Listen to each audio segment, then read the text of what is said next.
বাড়িতে মা না থাকলে বোঝা যায় যে রান্না করার কষ্টটা কতটা।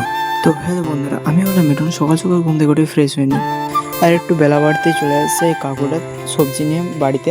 আর প্রতিদিনই যেরকম দুপুরবেলায় বৃষ্টি পড়ে সেরকম আজকেও পড়ছিল। তো এরপরে আমার মা বেরিয়েছে তার বাবার বাড়ি যাওয়ার জন্য, আর আমার বাবা মাকে নিয়ে চলে যায় বাস স্ট্যান্ডে গাড়িতে। আর এরপর আমি কাদায় কাদায় বেরিয়ে পড়ে মাঠ যাওয়ার উদ্দেশ্যে। আর এরপরে এসে দেখতে পাই এরা সবাই নেট আর বল নিয়ে করে প্রস্তুত মাঠ যাওয়ার উদ্দেশ্যে। এরপরে আমরা এই কজন চলে আসি মাঠে, কিন্তু এরপরে শুরু হয়ে যায় সেই বৃষ্টি পড়া, যে জন্য সবাই বাড়ি ফিরে যাচ্ছিল। আর তারপরে চলে আসি সেই জমিনের দিকে, যেখানে বসে বসে একটু প্রাকৃতিক দৃশ্যটাকে উপভোগ করছিলাম।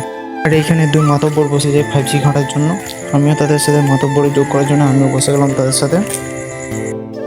এবং বৃষ্টি থেমে যায় এবং মেঘটা খুব সুন্দর দেখাচ্ছিল। এরপর বেরিয়ে পড়ি আমি বাড়ি যাওয়ার জন্য। যেহেতু বাড়িতে মা ছিল না, সেই জন্য আমাকেই রান্না করতে হবে। এই জন্য আমি রান্না শুরু করে দিলাম, কিন্তু রান্না করতে যে এত কষ্ট সেটা আগে কোনোদিনও বুঝতে পারিনি। অবশেষে তরকারি কমপ্লিট হয়ে যায় এবং আমি সে রান্না করার পরে চলে আসি নিজের রুমে।